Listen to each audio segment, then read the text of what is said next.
Hello, everyone. Thank you so much for coming to our pitch event. I'm very happy today to share with you. This is our third 3-0. We are absolutely happy to get there, to having so many founders already coming to EquityMatch. EquityMatch is such a young company. We're already 16 months operation, just 16 months.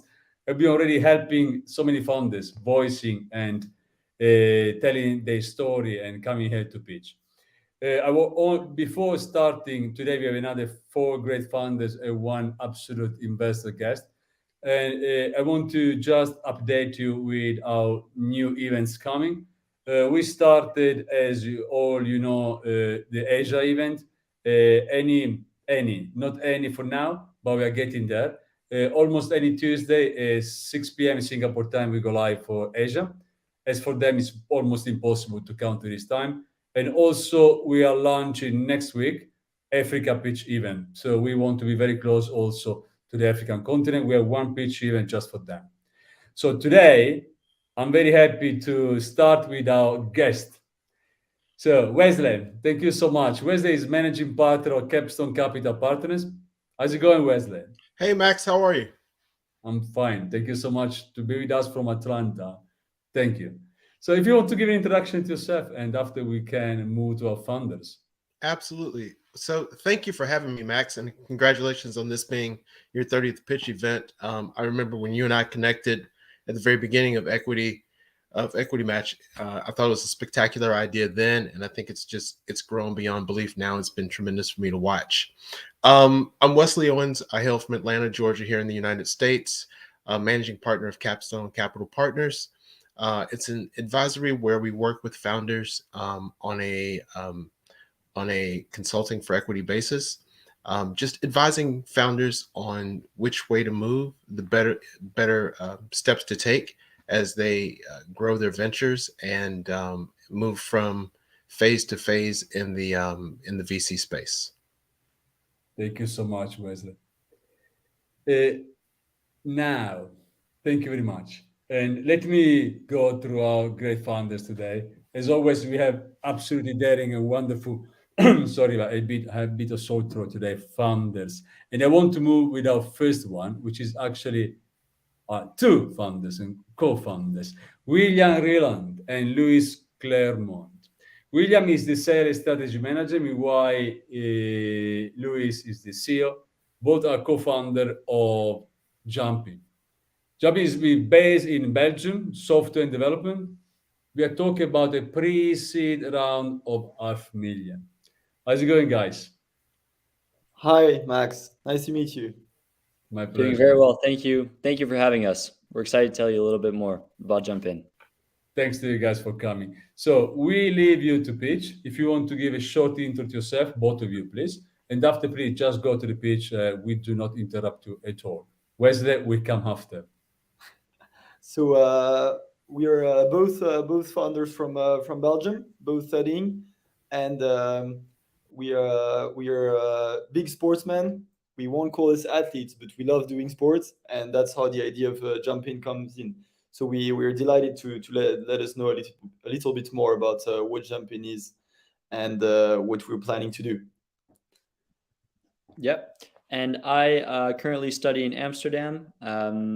I study business, and I joined the Jump In team more recently. Got in contact with Louis, loved his mindset, his way of thinking, and the idea of Jump In. So, yeah, it's been a great few months, and we're going to tell you a little bit more about it. So hi everyone. So my name is Luis. I'm the co-founder of Jumpin, and I'm delighted to speak with you today and to let you know a little bit more info about what Jumpin is. So Jumpin is a sports app that aims to revolutionize the way people connect, train, and share around sport activities. So I believe you all ever once in your life had the problem of trying to find someone to do sport, or at least even if you knew the person, to be able to organize yourself with the person. And that's where Jumpin comes in. Jumpin is the way that everyone will use to organize sport activities or to connect with new like-minded individuals. So the idea came from the fact that, so as I said before, we're a lot into sport, at least once a day, and we were thinking, how is it possible? And in 2023, it's still a problem to find people to do sport around you, and even more to organize those sport activities, and even more to share around those activities and to be able to speak about it. Like, the community is so huge, but there is no place for the community, for the sport community. So the main mission of Jump In is to fill this gap, to fill the fact that there is no way to connect, organize, and share. We want to focus on those three verticals to be able to help people connect, to be able to help people organize, and to be able to let those people get into the sport community, the Jump In community. Yeah, and I'm going to talk a little bit more about our product. So this gives you a nice overview of a few screenshots of V1, which our developer worked countless hours on. And now he's still working on V2, which should be coming out by the end of this month with a lot more features. This just gives you a nice perspective of the feed tab, for example, where you can see upcoming and past activities. Our interactive map, where you'll be able to see all the activities coming up in your local area. And most importantly, you'll be able to see our partners and our partners. And of course, our profile page, so that everyone can see who they're going to jump into an activity with. This just gives a little bit more detail into how it looks like once you create an activity. Caters to all types of sports, and then we ask you to fill out a little questionnaire to really filter what people are looking for, and it'll put you in contact with the right athletes. Our target market. So what's really great about our target market is that we don't limit ourselves to anyone within the athletic community. It can literally be any type of amateur or even professional athletes. Even if you're just trying to get that 30 minutes of exercise every week, we really cater to everyone. And the big market out there can be backed up by the following numbers. So this shows that 35% to 45% of the European adult population reported that they struggle to find someone to be physically active with. They also want to do more physical activity than they currently do. And 35% would like to use more online platforms to connect with like-minded individuals, which really falls in line with Jump In's mission statement. And we want to fill that gap in the market. A few of our competitors below, that kind of leads us into the competitive map that we've made. As you can see, Jump In really jumps off the map here. We really need to differentiate ourselves in order to penetrate this very competitive market. Some of our competitors really focus towards the health and data aspect. We want to take those users and bring them into Jump In for a more spontaneous experience that we're trying to promote. And our strategy. So firstly, what we want to do is get the sports groups that we know in Brussels and the individuals that we know to test our app and see what's great, what's not great, and really make that the first launch of Jump In Brussels and really make sure everything is working well. Also partnering up with sports groups and universities a little bit further down the road. We've had some great conversations with universities in the Netherlands and London and the UK, sorry. It adds up to around 500,000 students, which gives us a huge contact list to work with. And we're excited to sign with them in the next few months. And essentially a little further down the line, we want to partner with brands that have the same mindset as we do and the same long-term goals.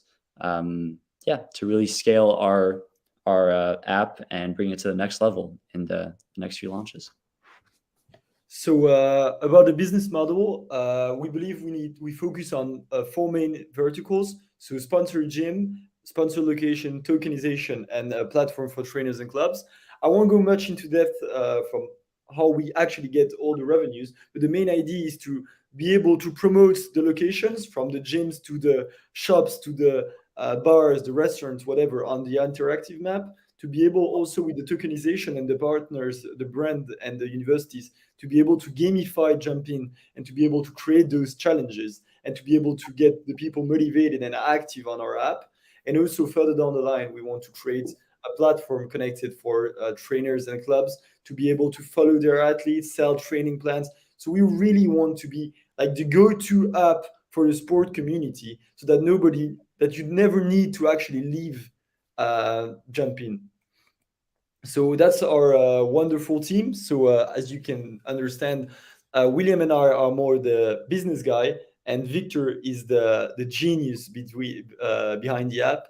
He's the lead developer, and he's building actually all the products, which is great. Which means we have, for the moment, no cost to develop Jump In.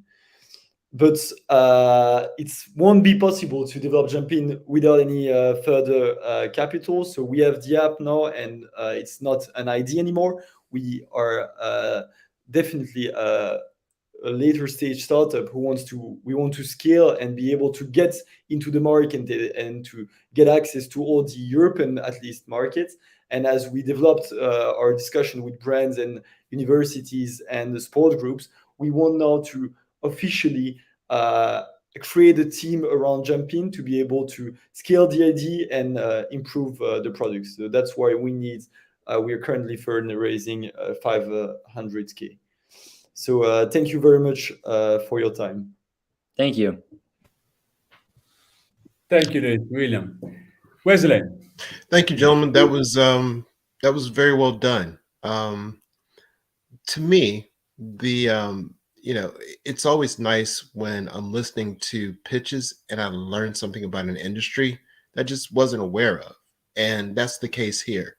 You guys, how it feels like you've taken the concept of what we call a meetup and you've digitized it, right? Exactly. I'm always interested as to how you can monetize, and I was able to follow the monetization right off the bat, right? The tokens, the sponsors, that sort of stuff. Those things allow you to monetize, and I think that's a great idea. I like the concept. I think there's a community for everyone, right? People who are looking for dates go to dating apps. People who are looking for other types of hobbies go to those apps. This app becomes the go-to place for people who are looking for sports companions, essentially. So sports is and continues to be a very large part of everyday life. From the time you are a child, middle school, high school, college, adulthood.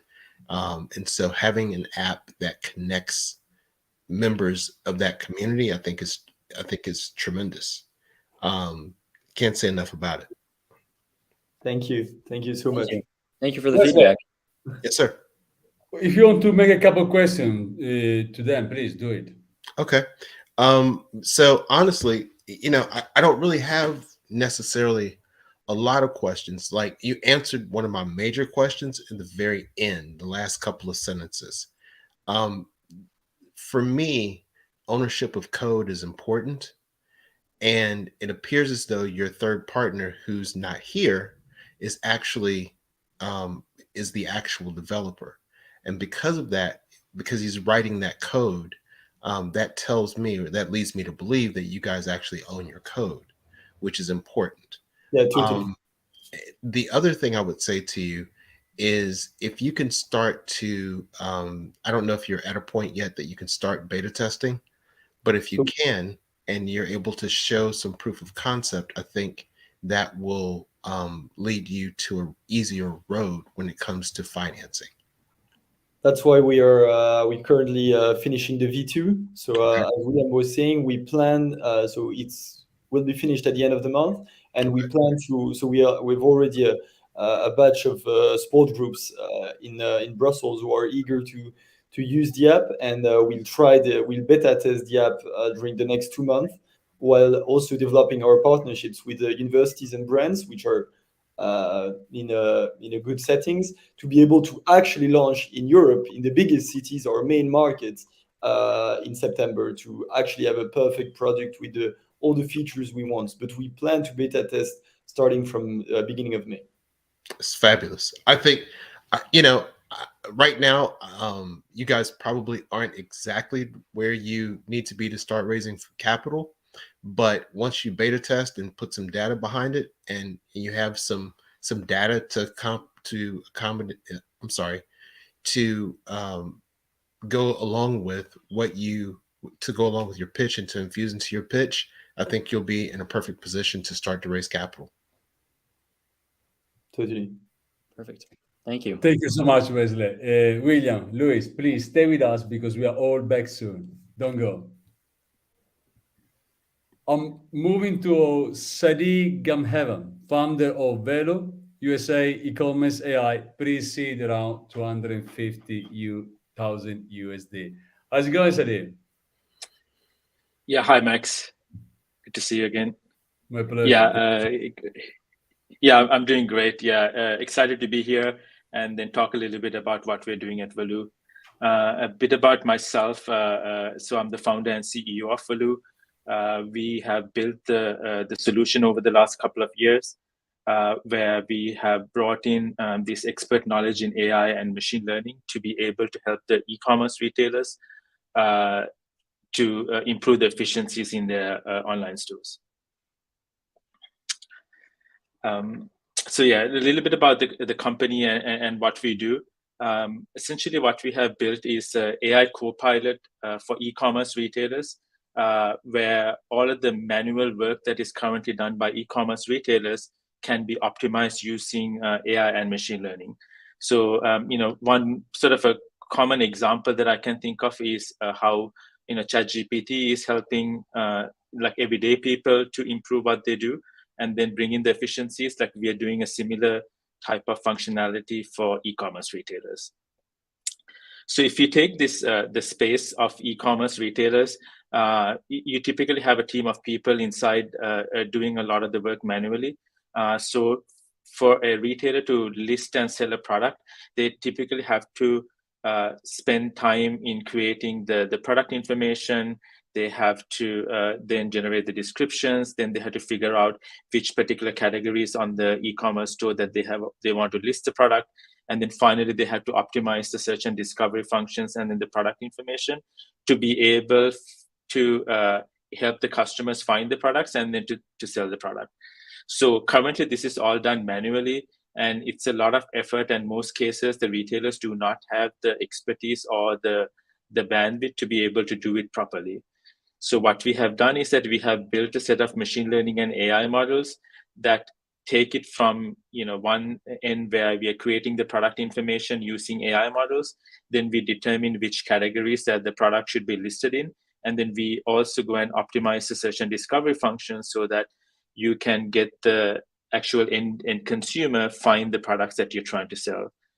We've tested it with a couple of enterprise customers that we have onboarded already. We see a 95% decrease in the work that they have to do, 23 times faster to market, and 31% increase in conversions and revenue using this AI-powered solution as opposed to doing it manually. So overall, our solution, we have a lot of AI and machine learning expertise that we have built in-house. All of the technology that we have built on top of like expert knowledge. So we work with fashion experts or the beauty experts to be able to build these machine learning models. And then we make these insights as well as the models available to these e-commerce retailers. And so they can see everything that's going on. They have the ability to manage themselves, but we've automated the whole end-to-end process so that everything happens without anyone having to do anything on the retailer side. These are some of the results that we're seeing with our early customers. In 8% reduction in the errors, 95% reduction in effort and time that they have to take to do this end-to-end process, and then 23 times faster to market if you compared to if you were to do it manually. And we see a 33% increase in conversion rates and revenue with the retailers that we're working with right now, specifically around search, which is the one critical aspect of this optimizing the search and discovery experience. So we are a SaaS solution, so we typically charge around 3,000 and upwards per per month per retailer. There is a setup fee, and then our current typical ACV is around 41,000, going all the way up to 120,000. The latest customer that we've just onboarded, they paid a 7,500 setup fee and a 3,500 a monthly subscription fee for using our solution. In terms of go to market, we of course go directly to retailers and then try to sell our solution. But one of the other key advantages that we have is that because of our AI, any partners or other technology vendors that the e-commerce retailers using, they can also use our solution to improve what they do. So there could be a pricing optimization solution. They can use our AI to add more value to the retailer. So as a result of that, we are able to leverage these channel partners and then go through the channel partners to also acquire customers, which gives us this distribution that typical other companies in this space don't have. In terms of the overall global market here, we are currently focused on this specific set of channel partners that we are working with. So we have a specific target market of like mid-market and enterprise retailers that we're going after. But in reality, as you can imagine, this solution can be used by any retailer, even if it's the small, it's a small retailer. So overall global market itself is a $26 billion market. But what we are really focused on is a specific set of mid-market and enterprise retailers in the UK, Europe, and then the US. In terms of the team, we have a team of 34 people. We have built the team over a period of time where a lot of expertise in machine learning and AI is brought into it. And that's the key differentiation that we have. And then we just kicked off our go-to-market function in October, November last year. And then in the last few months, we've been doubling our revenue every single month. And then we are on our way to grow from there. Thanks. That's a little bit about Velu, and happy to answer any questions. Thank you so much, Sadi. I leave everything to Wesley. Sadi, thank you for that. Very impressive. Yeah. When I read your pitch, I received your pitch. I received all the pitches early, of course, and took the time to review them. When I read yours, extremely excited to hear it because I'm vaguely familiar with that space. Okay. One of the things I guess I would say, how do you? So I heard you say mid-market and enterprise level customers, right? Yeah. I see that you're looking, you're trying to you're targeting like $1 billion market, right? There are so many smaller e-commerce companies that have, and I'm just gonna call them mom and pop shops for lack of better terms, right? Yeah. But they're companies that have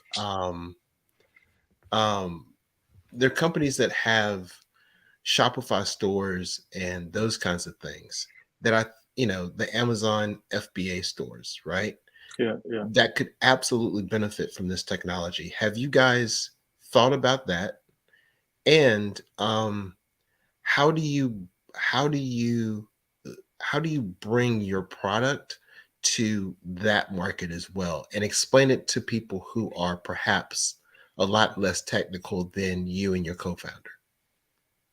Yeah, so the reason we started in this mid-market enterprise, Wesley, is because they have a larger catalog, and then they typically have a lot more volume of consumers coming through. So when it comes to optimizing search and discovery, the more products that you have, the bigger the problem is, right? So that's why we started in this space. When it comes to the small SMB space, like the mom and pop shops, now typically they don't have this many products in their catalog, so they could theoretically manage these things manually themselves. And they typically have a lot of other challenges as well that they have to deal with. So this becomes maybe a not so a critical part, at least for that initial phase. So the way we think about it is that we are focused on this mid-market and enterprise because that's where we can bring the most value right now. But in the long term, I think we can actually bring our solution to be able to, click and use type of, product-led growth solution where they could just use it. Right now, and then I think when we go to that space, we can also focus more on our product understanding and AI to be able to optimize the marketing efforts and then optimizing a bunch of the other efforts that they have, that the challenges that they have. So I think that's the way I think that we can actually go to the smaller markets, smaller retailers, because the challenges that they have are somewhat different, at least at that stage. Valut, I'm sorry, Sadi. Who are your other competitors in your immediate space? Yeah, so we typically integrate with the larger platforms. So like we integrated with SAP, Salesforce. These are the mid-market retailers. They are on that platform. So in one sense, like we are an AI layer on top of that platform to sell our solution. Sure. And then we have a couple of competitors, and they're sort of they come from the side. So there are solutions that are doing, for example, search and discovery. So Algolia is the current the leader in this space for search and discovery. And then there are some other solutions doing this product data enrichment type of solution. So there are a couple of competitors, like, from different sites, but we are really like the only one, and maybe there is one or two more that are focused on the whole end-to-end experience and then optimizing data end-to-end from front end to the back end. Tremendous. It's interesting that you incorporated ChatGPT in your presentation. Obviously, AI is all the rage, has been for the last couple of years. Obviously, ChatGPT has dominated the marketplace for the last probably 2 months, 3 months. But at the end of the day, it's one thing to understand what AI is and understand it on the ChatGPT level. It's something different when someone has created a solution that incorporates AI and really you can show the impact that your solution has on a mid-market or enterprise level company. And I think that's tremendous. But referencing ChatGPT gives the layperson a way of thinking about and understanding what that AI looks like without you having to explain from the very beginning what AI is. So I think it's tremendous. I think you guys showing your impact, your impact is tremendous. That I think is going to be what's important to being able to attract capital and and quite frankly, I think it's tremendous. All right, thanks so much, Wesley. Being able to provide the end-to-end solutions that. Yeah, thanks so much. Yeah, super helpful. Thank you so much, Sadie, Wesley. Please stay with us, Sadie, because we are back soon, and Wesley, of course, is with us because we are going to our next founder, Matthew Gress, co-founder of Machinery Scanner, based in Luxembourg marketplace, seed around €500,000. How's it going, Matthew? Hello, Max. Hello. Very good. Thank you. How are you? Oh, good. Thank you so much to be with us today. Please, if you want to give an introduction to yourself, and after you can go straight to Machinery Scanner. Great. So, as you said, I'm the co-founder of Machinery Scanner. So we are two co-founders, both insiders from this very specific industry, to advertise the machinery trading industry. And we built Machinery Scanner because we noticed a gap. So I'm excited to tell you more about it now. Okay. So heavy equipment such as construction machinery, trucks, and tractors are bought and sold every day around the world. Imagine how many machines were necessary to build all the stadiums for the World Cup or the Olympic Games, and how many are needed when cities are rebuilt after a conflict. The biggest issue in the machinery trading industry is creating trust between both parties. We solve that problem at scale. Being industry insiders, we saw real gaps. First, there is a huge lack of trust and transparency between dealers and buyers because of an increased number of frauds and online scammers. Until now, There was no one-stop solution for all machinery needs and no aggregator system for trucks and heavy equipment. And there are more gaps in the value chain. Nobody was taking care of these issues, so we decided to become the trusted third party for the machinery trading industry. On the one hand, with our solution, we firstly target machinery dealers looking to improve their online presence while increasing their sales and entering into new markets. More trust means more sales. On the other hand, Machine Scanner one-stop solutions enables dealers and buyers to trade heavy equipment quickly, conveniently, and efficiently. To respond to the trust need and fight against scammers, we created the first and only review system paired with a certification program dedicated to machinery dealers. To help people find the best deals in less time, we launched the Machine Scanner aggregator system. This industry is ripe for disruption, and the users in the market are now tech savvy. They expect to buy and sell their equipment online as simply as possible. This is a very fragmented market worth billions worldwide. Every day, machines are sold and traded internationally. On the right graph, we see that the annual sales of trucks and heavy equipment are forecasted to grow at least 6% in the coming years, reaching over 1 trillion euros by 2027. So, who is behind Machine Scanner? We are two co-founders, both insiders from this industry, as we used to work for the #1 advertising company for machinery in the world. Stefano is co-founder and CMO. I'm Matthew, co-founder and CEO. Darko is in charge of tech, and Anaita takes care of our finances. Our advisors are Klaus Ukens and Philip Grother. Klaus brought with him a huge experience in the construction and mining industry, as he used to work for Liebherr and Caterpillar, and is now co-founder of Core Angels in Portugal. Philip is helping us with fundraising, public speaking, and business strategy, having participated in the growth of several companies and fundraising rounds. We are a complementary team of insiders from the industry, which means that we understand our clients' pain points because we have seen them firsthand. Our business model today, we have subscription fee paid by the dealers. We also have fees for other services such as marketing and promotion.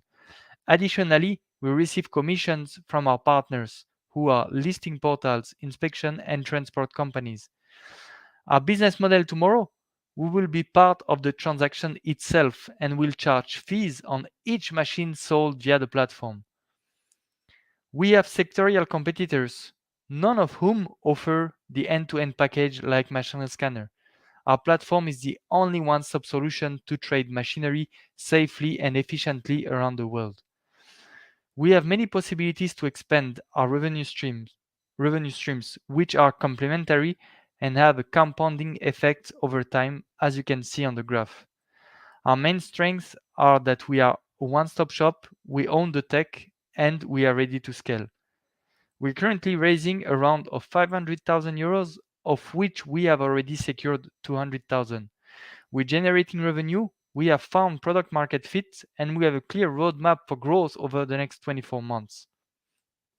We are operating in a cyclical industry with growing opportunities between regions. Our sector has proven to be resilient during the international crisis. Our opportunities to expand our revenue stream are continuously expanding. Starting from Europe, our goal is to go global. Join us and we'll excavate the market together. Thank you. Thank you so much. Thank you, Matthew.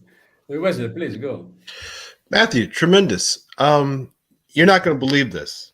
I promise you won't.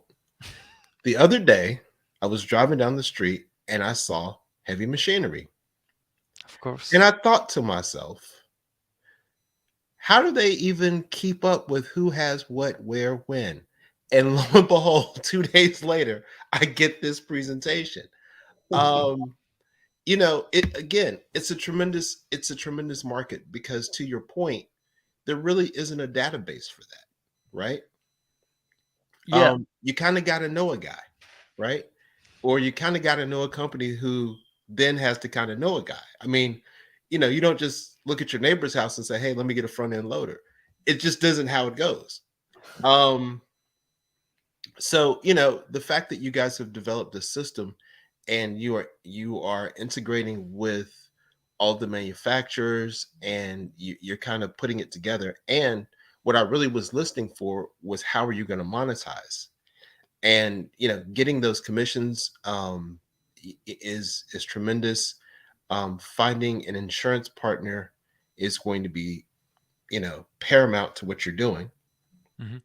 Because that insurance partner obviously will be able to provide some commissions. If not, and let me just say it out loud, if not, you know, maybe using some of the capital that you raise to then somehow buy an insurance company that you might be able to use, or buy an agency that you might be able to use that might have, you know, a carrier, right?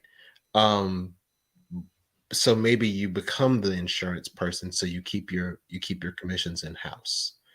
But other than that, I mean, you know, again, really, really, really well done, really, really well thought out. You guys obviously have put it together, but again, most importantly, you own the tech, and that's the most important part. Owning the tech is paramount to all of this. You know, in the tech space, I see a lot of companies who, you know, it's a couple of co-founders and they're a couple of business guys. Nothing wrong with that. I consider myself a business guy. But if you don't have the ability to own the tech, then eventually you're going to lose the ability to raise capital. You guys have that ability. You own your tech. I think that's tremendous. Mm-hmm. Thank you. Thank you very much for the feedback. Sure. Matthew, if you want to give some, if you want to reply to Wesley, please. If you want to say something more.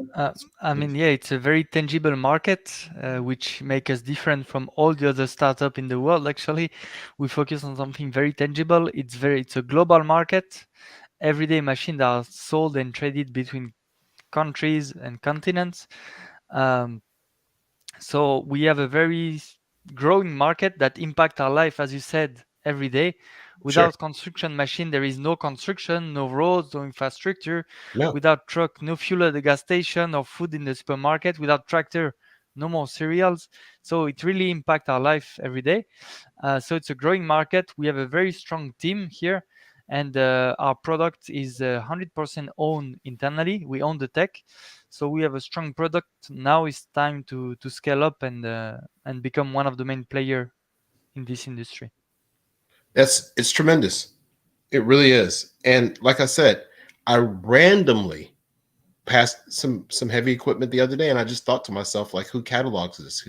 How do you know where this tractor and this front loader are? There isn't, that I was aware of. There wasn't a market. Like, there's no platform for it. There's no marketplace, any of that. So no, I again, tremendous. Congratulations to you and your team. Tremendous. Thank you. Thank you, Matthew. Wesley, stay with us, please. Absolutely. We are presenting our last but absolutely not the least, Paul Mcsweeney. Paul is the founder and CEO of the Zeronet, Dublin, Ireland, circular economy, logistics, seed around 1 million euros. How's it going, Paul?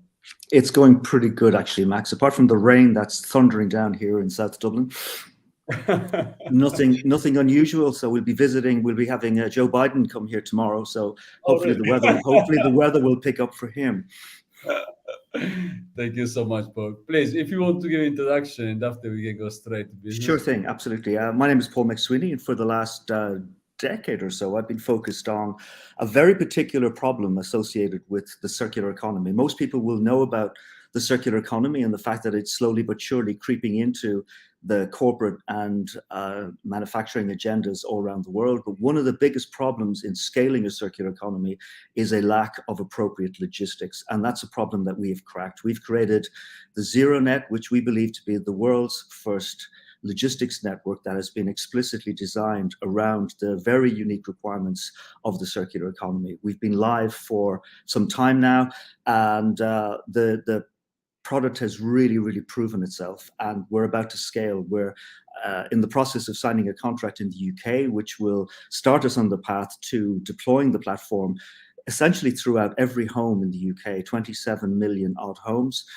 We also have a letter of intent from a company in Australia who wants to deploy our technology to every home in Australia, starting in Western Australia with an extended pilot for the recovery of post-consumer technology. That's really it. That's the intro. If you want to bring up the pitch, I need to go back to the start, I suppose. So, Paul Mcsweeney, I just introduced myself, and if I could just give you a sense of one of the problems that our technology is looking to solve. Electronic waste is a problem that just seems to get worse and worse. The world is heading towards 75 million tons of the stuff by 2030, with very, very little properly or formally recycled, less than 20%. And one of the issues that causes is that we're in fact running out of many of the precious materials that are needed to make so many of the common household products that we all use today. If you take materials such as tantalum, a metal that's quite obscure, but without tantalum, there's no such thing as a smartphone. The global recycling rates for tantalum are less than 1%. The brands that you see mentioned here are in fact all brands that have endorsed our model, and two of those brands, Nespresso and Tassimo, will be becoming clients of ours in the very near future. What it is, the Zeronet is a logistics platform designed to optimize how post-consumer materials and products are recovered, typically from the home, consisting of a user app, an operational portal, and then that links with a very smart collection service in the driver app. And we own our own technology, because that's clearly a recurring theme this afternoon. What's different about us is it's a geospatial database that allows you to create real-time household availability of many different categories of post-consumer products and materials. It's not just a single market play. We are in fact heavily invested in 5 different stakeholder categories, from householders to third-party logistics, local authority, typically major brands, and reprocessors of waste. We have a series of partners that we've been involved with in the English city of Brighton and Hove, which is a city of about 200,000 people, where we've been running an extended pilot for over 2 years. And we've received endorsements from many of the world's leading brands, from universities, from the council sector. It's quite an array of support that we have, in fact, garnered. What we really are, I guess, is we provide the glue that permits an ecosystem of partners, all of whom are now embracing the circular economy. And we bring these together, whether they're brands, logistics companies, or an acronym that some people won't be familiar with, which is ITAD, or IT Asset Management. These are companies who process post-consumer and post-industrial technology equipment to give it a second life. From a competition perspective, we reinvent the entire waste paradigm, taking it away from the dumpster truck that you see on the bottom left, and essentially permitting a zero waste and circular vision of the future with all the support of the brands that you see. Our business model is very straightforward. We buy cloud-based resource from typical vendors like Amazon and Microsoft for one, and we sell for anywhere between 2 and 4, but there's X, and there's many, many other possibilities of achieving higher value adjacencies. In fact, one of the services we've identified recently produces a margin of over 10X, more of which I can explain privately. The story of Brighton, where we've been live for over 2 years, is that we have achieved unprecedented levels of technology reuse. In fact, 35% reuse of post-consumer technology. We believe that to be a global first, because right now, when you dispose of an unwanted piece of technology equipment, the likelihood of it being reused, let alone recycled, is extremely limited. And that's something that has had a major impact on the support we've received through many different partners. We have been widely lauded for this project, winning Circular Economy Project of the Year in the UK by the Business Green Leaders Award. And right now, we are in the process of finalizing, I'll go to number 2 first, a contract with an entity called Podback, which is set up by Nespresso, Tassimo, and Nescafe Dolce Gusto, who are mandated in the UK to optimize how coffee pods are recovered from the home. To the left is a contract that we're in negotiation with Cypher in Australia, who are becoming Australia's largest e-waste reprocessor. And they have ambitions to deploy the Zeronet across everywhere, 8.5 million homes in urban Australia. I should mention that the contract with Podback is a very interesting one because they're doing something completely unique in that they are partnering themselves with the largest textile recycler in the UK and the largest household or e-waste producer compliance scheme in the UK, with responsibility for over half of all separately collected household e-waste every year. So this is absolutely going to put us, as we are the chosen technology partner, on the path to a UK-wide deployment for these three important waste streams. I mentioned the ITAD, or the IT Asset Disposition sector, earlier. 35% is the reuse rate that we're achieving, which is the same as that achieved by the B2B recovery. And in fact, Tom Delahunty of WiseTech has said to us that our technology offers the possibility of doubling the potential value of the ITAD sector from a 25 billion to some 50 billion, simply because we have opened up the possibility of recovering domestically in the right way. I won't dwell on the numbers other than to say that this is a very, very potentially profitable business. The market for our space, we estimate at least 7 billion unique collection transactions per annum across the world. We've just basically modeled on the basis of 50 million just to see what the numbers would look like. And as you can see, it's unsurprising when the likes of McKinsey and Accenture view the circular economy space as one worth not billions, but trillions within the next 10 years. We've been at this for a long time. We have a team consisting of people with over 50 years of experience in the resource, waste, and circular spaces, in particular in relation to the circular space. What we want to do with the raise is it's a direct split between product development, new hires in key fields, and office and other. But product development is a major focus for us as we move to deploy the next version of our platform within the next couple of months. We see some kind of an acquisition being most likely, probably within industry, within the next 3 to 5 years.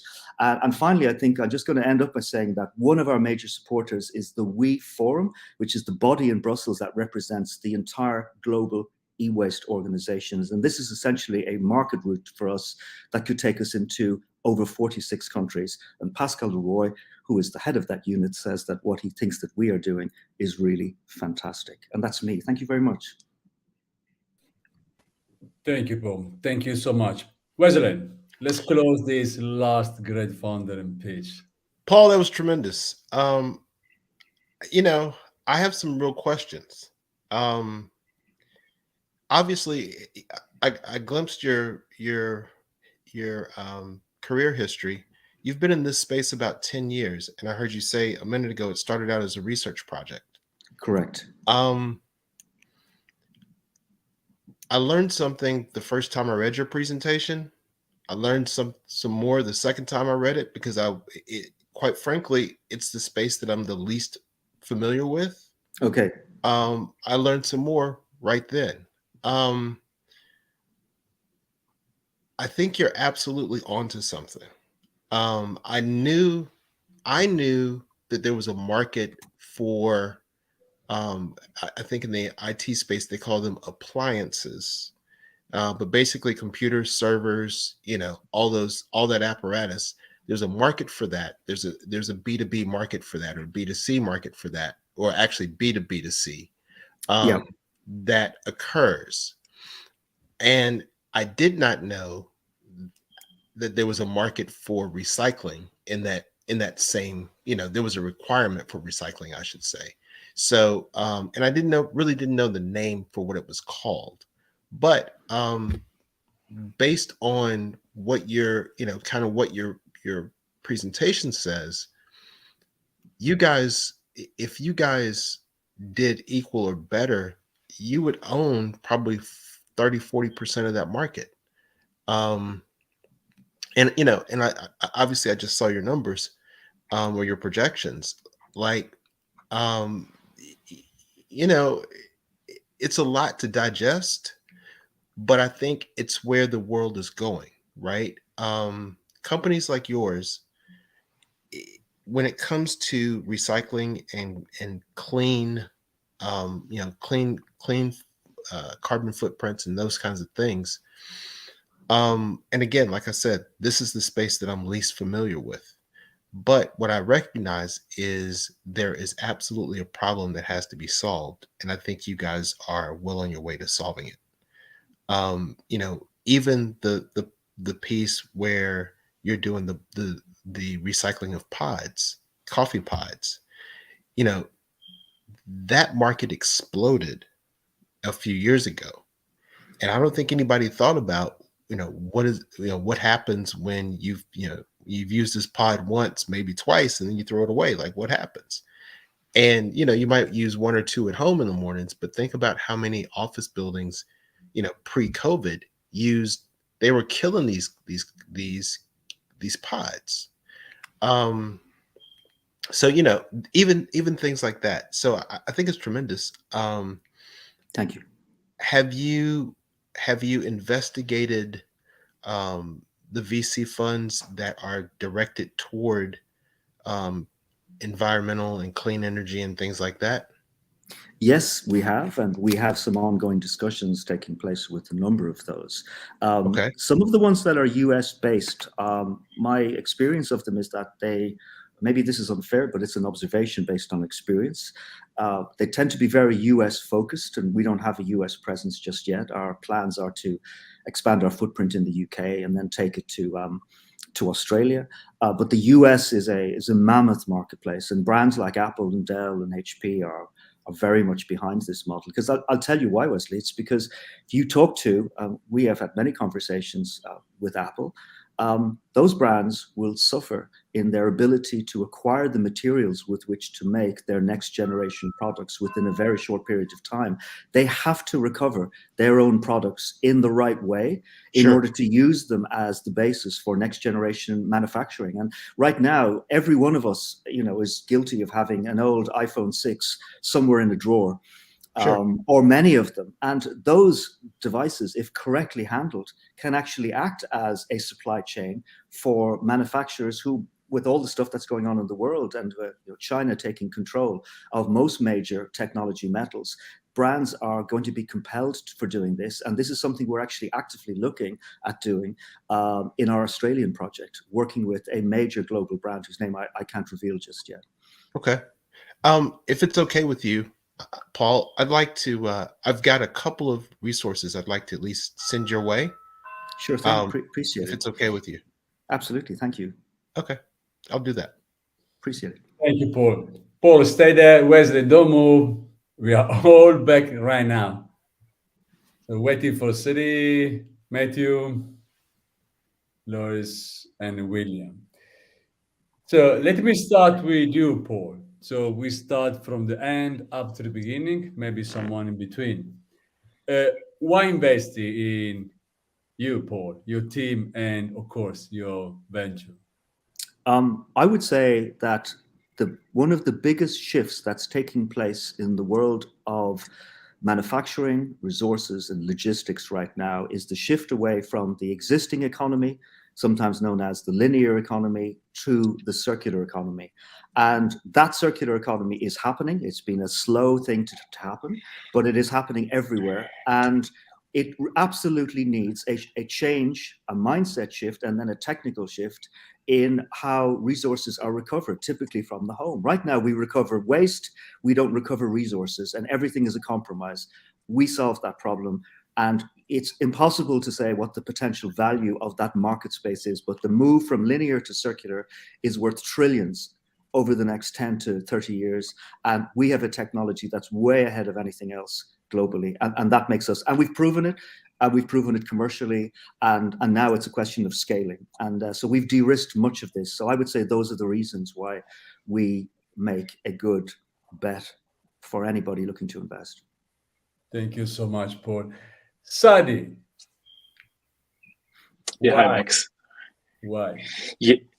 Yeah. So in our case, we've actually built the team over a period of time to solve this problem.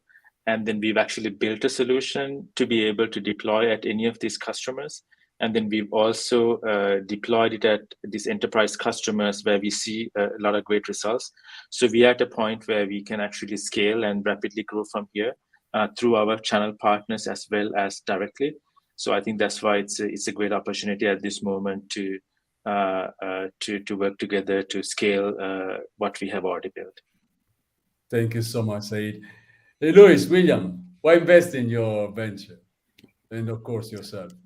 So I would say three things. The first one being we are athletic entrepreneurs, you could say, before anything. So essentially, by launching Jump In, we're solving our own problem that we've had for the past couple of years, moving around, starting a new university, doing internships, moving into a new city.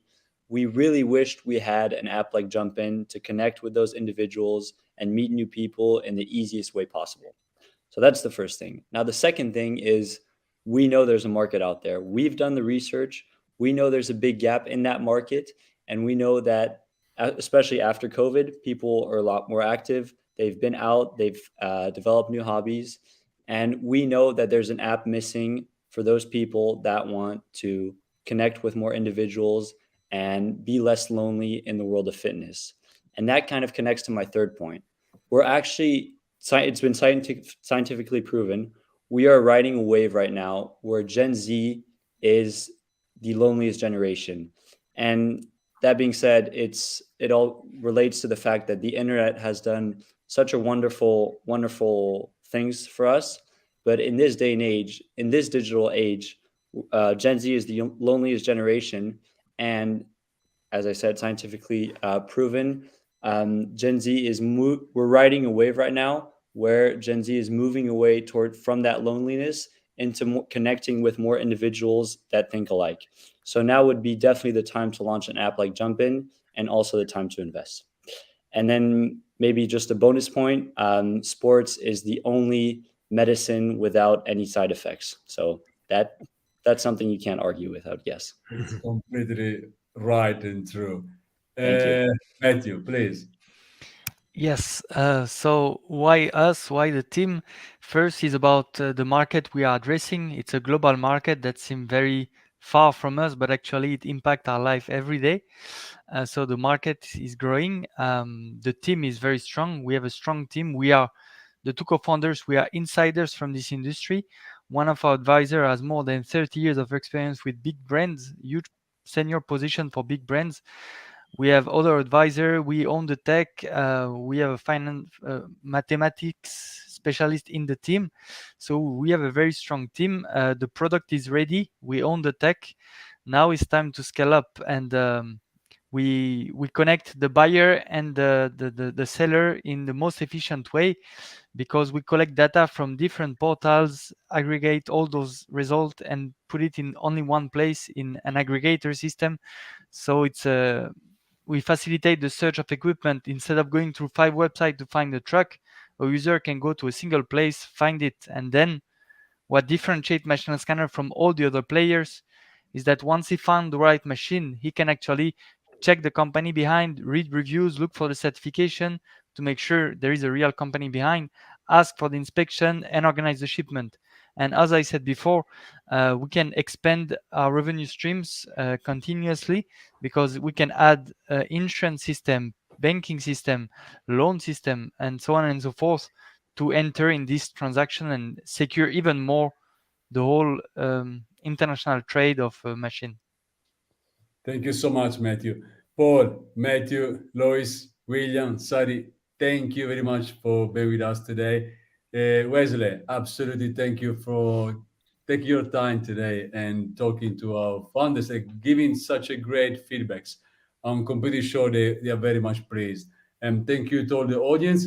Next Thursday, we don't go live because we had some technical improvements to make. So we are back on Tuesday, and for next week, of course, any Tuesday and Thursday. Plus, we'll be launching already our Asia at 6 p.m. Singapore time, and we will soon launch our Africa-oriented pitch events as well. Everyone wants to get in touch with our founders. As you can see, we do not charge anything on any investment done through EquityMatch to our founders. You can get in touch directly as we display name, company, and emails to get in touch with, or you can come to EquityMatch, get in touch with EquityMatch team, and we make the warm introduction to our founders. Again, thank you very much to everyone, to the audience, and see you soon, next Tuesday, 5 p.m. UK time. Thank you. Thank you. Thank you, everyone. Max. Thank you so Appreciate it. much. Congratulations, everyone. Thank Thank you. you, likewise. Nice to meet you. Take care, Wesley. Bye-bye. Thank you.